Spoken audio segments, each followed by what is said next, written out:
TPCSI fans, you want to revolutionize your sports investing habits? Allow me to tell you about WagerWire. WagerWire is an app that helps you become a superior bettor by allowing you to sync all your sports books and track all your bets in one place. See your current action, your betting history, and stats. You could also sign up for sports books and collect bonus offers. Follow them at WagerWire on X, as it's the best account on the platform. Head to App Store or Play Store now and search WagerWire and download the app.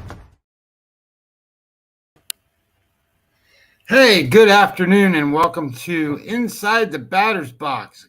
This is a show named by Senior Mr. Lucky today. So that was a pretty good deal.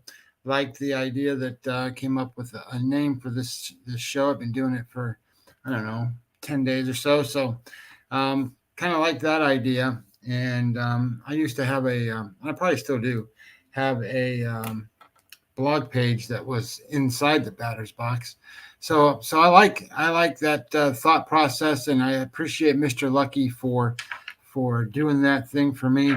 I'm in a smaller box today because I'm going to try to pull up a screen. Maybe I can work with this a little bit today, because one of the things I wanted to try to share is one of how things. Hey Daniel, how you doing, brother? I wanted to share with you what I do, and part of what I do, and what my website shows that you can't see because it's password protected. So I wanted to share some of that with you today, and hopefully I have that ability to do that. I think I do, but I tested it and it worked. But we'll see if that works out. Secondly, there was one other thought process that hit my head today before I got on the show, which was how do we know when we're making a bet? Do we when we're making a baseball bet, more importantly, do we, when we look at a number and we look at a game, and do we sit there and go like the New York Yankees today have Luis Gil? So what do we expect from him? Do we expect him to be the guy from the last two times out that was terrible, or do we expect him to pitch better? Or a guy like Ashcraft, who's pitching against him today, who's generally bad, and he's off of a bad game, but do we look at that and go, well, he's going to progress instead of regress? How do we look at that? So I thought we'd spend a little time on that. So let me try this and see how this works. We got quite a few people on, so let's see if I can make this work. Jeff was working with me a little bit on this the other day, and we'll see if this actually pops in the way I want it to, and we'll see. Look at that. I think we have kind of what I was looking for. So I'm not sure, looking at what I'm looking at, if you can see it big enough. So if somebody can give me a comment to let me know if they can see it big enough. What this is what I call my EV Plus tool. And I make a number, and in that column, well, let's just start in the column that's on the left-hand side. That's just a matchup, right? So you got the first section there says St. Louis versus Pittsburgh. The next one's Chicago versus Cleveland, and so forth. Those are the games. Then the next selection over is going to be in kind of that royal blue color, and it says odds and handicapping, and it says my probability in there, and then it says listed odds. So the probabilities is how you make a number. You don't make a line, you make a probability, and then you turn that probability into a number. So in the first game, St. Louis plays Pittsburgh. My probability was Pittsburgh 52.43% of the time is going to win that game. And then that comes out to minus 110. That's what that number is. And you'll see that on kind of the light bluish to grayish section, in the very first one, it says my odds is minus 110. So then the listed odds is where your books are. So I typically try to go through and get a, I guess, mesh, or not necessarily one sports book, but a mesh of them so that I can figure out where the lines are. But in this case, Pittsburgh minus 122 is a number that I put in there. So the listed odds are minus 122. My odds are minus 110.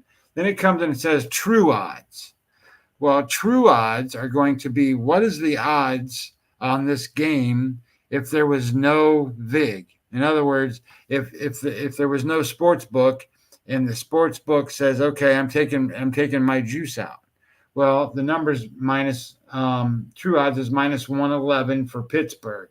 So then you have an implied no VIG percentage and implied with VIG percentage, and then the vigorish, right? And then the overall value is kind of what we're looking for. So that column that's on the left, it says overall value. And don't pay attention to the stuff on the right-hand side that says bet amount. That's all based off of how much money's in your account and how you do certain things. Is how this program is written. But you're looking for, on that side, what is a good bet. If that number is listed in black, not red. So like the first black one is going to be on Boston today. It says 12%. Well, that means that there's a 12% EV positive on that particular game. And you should bet that game. Now, that creates a problem in a sense that it's minus 156 today. My number was minus 217. So that's where that variance comes in and says, hey, this is a good spot. This is what you should bet. And so that puts us into a spot of, all right, you just told us to make a bet on a minus 156 number. Are you crazy? All right. So here's fallacy number one for Major League Baseball and Major League Baseball bettors. Professional bettors don't care if it's minus 156 or minus 105. Just don't care. You're going to bet $1,000 or $1,500, whatever your number is. That's what you're going to bet. And you're going to bet where you have value. And it doesn't matter if the number is minus 156 or not. It just doesn't. Now, I get it. That's not what the general public does. And I would also say that that's not what a lot of people that come on these shows tend to tell you. They tell you not to bet minus 156 because you don't make enough money on 156. The truth of the matter is you make as much money as you're willing to bet. And you only bet when you only make money when you win. So the reality is a professional bettor doesn't really care if that's minus 156. They're looking for value on that play. So this is something that I don't normally share, but since I've got the EV Plus tool out and I wanted to share it with you guys, this is what my clients see every single day. And they get the opportunity to pick and choose what they want. Whether I bet that game or whether I don't, they have now the opportunity to bet that game if that's what they want to do. So I like giving it to them. I like giving everybody the opportunity to see how it goes. And again, the way this number that I come up with is derived, it's not something that I make up. It's all based off of algorithms and numbers that present things in a business format. So there's a guy, his name is Joe Pita, wrote a book on trading basis. If you haven't read it, it's a great book. It's a great understanding of how lines are made or how lines should be made. He's a former stockbroker. So he had algorithms and programs that were available to him that allowed him the ability to be able to take one stock, compare it to another stock, wrote a program, and then said, when you compare these two, what's it going to look like in the end? That's exactly what we do in baseball or any other sport, really. As long as you have winning percentages, that you can make that comparison, and then you can make the basis of a number. And then it gets a little tricky because in baseball, you have starting pitchers, and then you have to adjust what that number looks like based on the pitcher that you have and the quality of that pitcher that you have. And I use WAR numbers for that because that's what they're created for. So I use those numbers and it adjusts those categories. So I tell you that, that's my number, which it is. I generated it, but at the same time that I generated, I didn't make it up. It's based off of an algorithm that is written to compare two teams based on winning percentages and then adjusted for the pitcher and then slightly adjusted for home field. So St. Louis, Pittsburgh, probability on my side was 52.43% on Pittsburgh. And that came out to a -110. Listed odds are -122. So I look at that game and I go, that's a pass. I'm not even interested. Now I've already got all the data for that game. I may look at that and change my mind in a different way, but in just terms of EV positive bets, I'm going to pass on that one. The next one's the White Sox in Cleveland. Cleveland on my screen is a 65.3% chance they're going to win. That's listed odd at 207. I'm sorry, 188 for me, and listed odds is 207. So those both come out to be, again, red negative EV. So what does that mean, red negative EV? That means if you make that bet 1,000 times, your expected return on that bet is minus 3.1% if you bet on Cleveland, minus 3.9% if you bet on the White Sox. So who makes the money? Well, the money goes to Sportsbook. So the first two games line up that way. The next game, though, I have Boston as a bigger favorite than what the book does. So the book comes out and says, hey, the listed odds are 156. Now, this is great for a game like yesterday. Yesterday,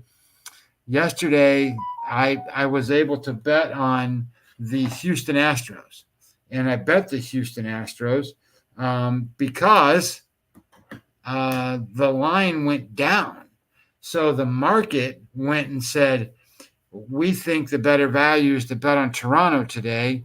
So to me, that created a bigger black EV plus market. I bet it. We won the bet. And, you also have to kind of look at that and go, well, there's more to it than that, Scott. I'm like, yeah, well, I looked at it and go, well, two of the best hitters for Toronto didn't play yesterday. Guerrero didn't play. Isaiah kind of Falefa, who's been really good for them lately, he didn't play. And Brown was pitching. So I'm like, this is the right spot. So Rodriguez pitched good for Toronto, but the market shifted. And I try to keep up with that, not necessarily every minute of the day, because it takes a little bit to make these numbers blacker, if you want to call it that, or redder. So I'm looking for it to be one of these spots where over the course of, I do it in the morning, come up with a number, do it around noon, and then I do it right before, hey, it's 6 o'clock. These games are getting ready to start. Let me see or 5 o'clock. Let's see who's gone crazy and, where'd the money go? And should I follow that steam or should I bet against that steam? And I can tell you that I make more money betting against, especially in baseball, not necessarily football, but football doesn't work the same. But in baseball, I bet against the market moves more than I do with them, and I win. So this shows me that. The next game down is the New York Mets and the Washington Nationals. My probability says 60-51 for the New York Mets. That comes out to a -153 number. Then at 141, that's the listed line. So then that all the way to the right comes out and says that's a positive 3.4% bet. So if you make that bet 1,000 times, your return on that bet is going to be more positive 3.5% more of the time. So maybe you make a small bet on that play. That's not so. When people pay me to give them a bet, I don't give them that bet. I give them a bet that comes back and says, we're going to win somewhere around 8% of the time, 10% of the time if you made that bet 1,000 times, right? That's, yeah, you're paying me to, quote, handle your money a little bit. So I don't want to give you something that's that I wouldn't normally bet. I would bet that. I mean, I don't mind betting that the Mets tonight, the Mets at minus 141, when I think it should be 153. There's value there. So you should bet that. That's a good bet. And I will also say it this way. How much handicapping have we gone over right now? Zero. We've gone over zero. All we're doing right now is saying, give me a line that's a true, real line. And in my opinion, that's the line I come up with. And then the line that the book gives you is what you're shopping that number against. So you think about, you're going to the supermarket and you've got I don't know, these red apples are 59 cents per apple, and these apples over here, they're apples too, but those are 45 cents per apple. Well, do you want to pay 59 cents or 49 cents per apple? Well, you probably want to pay 49 cents per apple. So go buy the 49 cents per apple. And that's what we're doing here. All we're doing is saying these are the better lines. And this teaches you one thing and one thing only. This teaches you what you're doing when you're betting. This has nothing to do with looking at two teams and comparing two teams or two players or how many strikeouts a guy's going to have or if the guy's going to hit a home run, none of that stuff. But this tells you, are you making a good bet or are you not? So on if you looked at Cincinnati tonight, Cincinnati's minus 3.7%. If you made that bet 1,000 times, you're going to lose money. So don't do it. So when I sit here and say, make good bets, this is exactly what I'm talking about. This right here is exactly what I'm talking about. What I'm talking about is being able to identify what is a good bet and what isn't. And I try to provide that for you every day. And I just wanted to share this information, kind of show you some of the things that I do. And instead of you just seeing my face and hearing me talk, so there's some of that stuff that I can put on the screen. I'm hopeful to learn how to do some other things, and I can share some of my other reports and stuff that I have. Like one of the most important reports I have is a pitching report, and I also have an offensive report that's extremely important to be able to use. Let me see if I can do this. There we go. Look at that. We were able to change that, and then we're going to change this. Oh, look at that. We're back to kind of a bigger picture of me. Not that anybody wanted to see me, but I wanted to share that with you for just a second.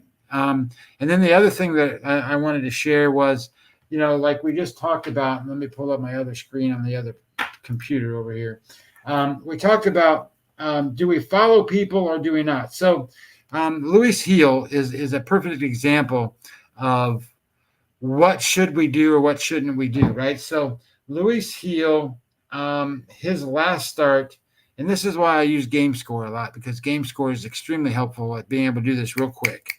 So he threw a Game Score 29 his last time out.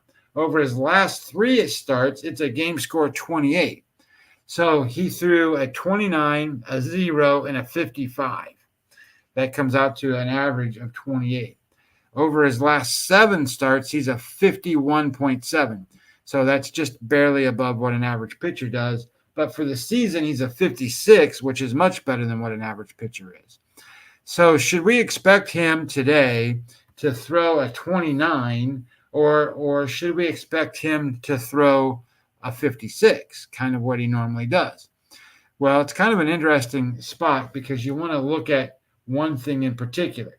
You go across and you say, on the season, his WPA, winning percent added, is a 145. That means that he is by far for the season making much better out pitches, great results from the pitches. He's making pitchers pitches and getting outs than he is mistakes. But over the last 30 days, it's a minus 0.23. Now, minus 0.23 is not the worst 25% in baseball, but it's not good either. I mean, you want to be positive in those numbers. So when he's a 29 and he was a minus 0.23, that shows a reflection of that. And it also shows to me that one of the things that's going to happen here is his regression could have bottomed out by now. So I think that in this particular case, Luis Gil's in a ripe spot. Ripe meaning that, at some point in time you can go pick the fruit off the tree. It's ripe that he's going to pitch a great game. And the matchup today against Cincinnati, I think, is a pretty good spot for him. Cincinnati's not doing real well offensively. Cincinnati's 20th in ISO. They're 19th in offensive WAR. They have 3 guys that are over the number, but only one guy really driving the bus, and that's India. India is the only guy driving the bus for them. And then when you look at what their performance for the season is, and especially against a right-handed pitcher, they are, well, that's the wrong thing. They're minus 18% right now, weighted runs created plus. So they're minus 18% against an average offense over the last 7 days. The Yankees are plus 27%, for example, and their offensive WAR is 6th. ISO is 11th. So it's a good spot for a pitcher to rebound, and I think he does, especially at home. And one of the other things that I looked at to kind of solidify that was his SOPS plus, and I use that term a lot, but OPS, right, is on base percentage, and S is the slugging percentage. So it's a combined SOPS plus slugging plus on base percentage. So that tells you how a pitcher controls the offense. And in this case, this is graded on a 100 scale. He's a 67 at home. So 67 means he's 33% better than an average pitcher. So I like the idea that Luis Gil is going to be good tonight. And on the other side of that, Ashcraft, over his last 30 games or 30 days, he's a 170 SOPS plus. He's 70% worse than an average pitcher. In fact, he is the absolute worst pitcher on the board today. And when you think about who to attack and who to bet, you bet against the worst pitcher on the board. And then if you have a pitcher that you like and can probably control the offense on the other side, well, there's a play that lines up for you. So you go and say, all right, well, give me the Yankees minus 1.5 tonight. It's minus 105. I'll play it. So that'll be play number 1. I also liked, and it showed up on the web on the EV Plus tool, was the Boston Red Sox. Now I don't like what I like here is Crawford. He's a great pitcher. He makes a lot of mistakes, and those mistakes go for home runs. Miami's not really a home run hitting team, but what I liked is the opponent he's facing today is Belazzo. Belazzo, or it could be Belozzo, but I call it Belazzo for now. This is his second start. But you don't know a lot about him, so you have to go look at what is his stuff. Well, his stuff is an 82, and an 82 on the board today, there's only one guy worse, and that's in Tampa. There's only one guy worse, so his stuff's not very good. So he absolutely 100% must put the ball where it needs to go, where he gets hit. And the last time he pitched was the first time he pitched, and he threw a game score 67. So he's really good. When a pitcher makes their first start, typically what happens is you're going to have 3 starts to figure out how good this guy is. He's going to have a high start, he's going to have a low start, and he's going to have an average start. Well, my opinion is he's already done his high start. He's not going to have another high start in his next 2 or 3 starts. So he's either going to throw an average game or a below average game. So that lights up right away for me and goes, okay, well, I like the Red Sox right away. But I don't like Crawford that well.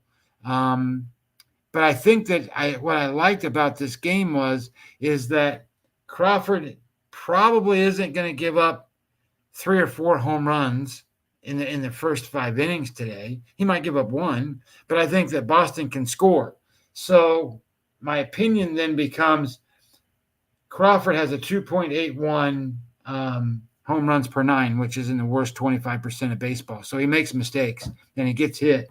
His WPA is minus 46, so it shows that he makes those mistakes. But I think that what you do is you go and say Boston in the first 5 innings should be able to win the first 5 innings. So if they should be able to win the first 5 innings because they're going to beat up on this other pitcher, then you don't have to worry about the bullpens. And Miami's got a pretty good bullpen, by the way. You don't have to worry about that. You don't have to worry about a late home run coming back after 5 innings. And you can get the Red Sox in the first 5 innings minus 120. So that was minus a half a run. So you're playing the run line there. But I liked that play. So I wrote that down as a play for the show today. And I think that was a reasonable thought. And another spot I think makes sense today and doesn't make much sense in terms of how it's lined is the Philadelphia Phillies today are starting a kid. His name's Mercado. And you got to do a little research to figure out who these guys are. But Mercado was a Tampa Bay Ray, and he was in their minor leagues and was doing pretty well and then kind of flamed out. But he's been doing really good for Philadelphia. I expect him to come up. He's only pitched 1 inning in Major League Baseball this season for Philadelphia. But I expect him to pitch halfway decent. And you're playing the Cubs. And the Cubs aren't, they're a 500-ish team, if you give them credit for that. They might even be a little bit below 500-ish team, and they're facing Wesneski. And Wesneski gives up the home run ball, man. That guy's home run number is 4.38 per 9 innings, and he walks 6.5 guys per 9 innings. So he puts guys on, and then they hit home runs, and he loses games. He's a relief pitcher that's kind of a spot starter, comes in, gets, some bulk innings. And every time he comes in, he gives up a home run. Every time. So I like the idea here that you've got the Phillies, a division leader. I get it. They don't have Harper and they don't have Schwarber, and that's a problem. But they're also playing the Cubs. And the Cubs are the favorite today, and they're throwing a relief pitcher that gets hammered. So do the Phillies still have guys that can hit home runs? Absolutely. Bohm can hit home runs out there. Castellanos can hit home runs. So give me the Phillies, especially in this spot where you can get them at plus 112, 111. And I think that's a good spot for them. So the 3 plays today are going to be the Yankees on the run line, the Boston Red Sox in the first 5 innings on the run line. And I think you're going to have a good spot with the Phillies at plus money. And again, going back to the comments I made earlier, I wouldn't mind if you played the Red Sox at minus 150. I'm just trying to find ways to make it so it makes sense to you guys to play them on a smaller number. So you're not going to hear me necessarily. So here's, I guess the best way to say this is, if you played minus 150 and lost all the time, that would be a problem, right? Because you can't play minus 150 and lose. You got to play minus 150 and win. But I've got tools that show me where that value is and when to bet them and when not to. And I think that if you have that and you have the ability to do that, I think that's kind of how you want to play that. But in lieu of that, you find a different solution. And I do think that the first 5 innings they should be able to win. I think that Boston's offense isn't hitting right this minute the way they have it sometimes. But I don't think that the pitcher that they face is Belloso, and I think it's Belloso. I think they should be able to take advantage of him tonight. The opportunity's there. So I like Boston in that spot. I like Philadelphia in their spot, and I also like the Yankees in their spot. So, again, that's going to be it for the show tonight. If you like my content, if you like what I'm doing, I don't know, those content creator guys, they say, hey, follow link and subscribe and all that stuff. Just follow me on Twitter. If you have comments, make sure you let me know what you want out of this channel, what you want out of the show. I'm trying to provide you with as best information as I can. about how it's really done, how to really bet baseball, and kind of go from there. If you like the content that I showed, if you like the EV tool, you can get that. I mean, the only way to get it though is you got to be a subscribing member to my website. You can go onto my website anytime you want. It's free. It doesn't cost anything to go there. It's MLB-daily.com. There is content there. You can read about baseball. There's other content there as well. Certain things about top-down betting and stuff like that, and what that means for other sports. But if you want to be a member, it costs $100. It's the whole season, and you get whatever plays that I have, plus access to the EV Plus tool. The odds I put out every day, my pitching reports, you get the offense reports, you get a score predictor. There's even a little thing about weather in there, and anything else that kind of comes along. I try to post it all in there for those that want to, or you can just sign up and get the free newsletter. Whenever I write an article, and I'm trying to write one, I just haven't had to find the time yet. We're at a point now in the season where we're halfway through that some of these pitchers that we've relied on, like Lewis Heel, for example, will be starting to hit pitch innings problems. So that they've pitched the whole season and they haven't pitched that many innings. So they're going to start slowing them down, shutting them down. And we need to start identifying who those guys are so that we don't get ourselves kind of in a bunch here and then be reliant on guys that arms are going to fall off. And then all of a sudden we wonder how we lose bets. So anyway, that article's coming. I just haven't got there yet. So anyway, I appreciate everybody coming. We got quite a few people on the channel right now. So again, I'll be back tomorrow. Tomorrow is July the 3rd. I'll be here at 6:15 for tomorrow's channel for the show. And if I didn't talk about a game you wanted me to talk about, just put it in the comments. I'll talk about it live. I'll break it down however you want me to do it, because I want this to be how you want your stuff delivered to you. So if you have something that you have a question on, I'll be glad to answer it. If you have a game that you want to talk about or have me talk about, I'll gladly do that. If you have a scenario you want to run past, all those things, whatever works. But I just want to make sure that you get the most out of watching me, because ultimately I don't have the most pretty face in the world. So I just want people to come in and get the value out of this and be able to make good, positive bets. So I appreciate it. We got a couple thumbs up going on with Facebook, looks like. So again, have a great night. I will see you tomorrow, 6:15. Win some bets, and good luck.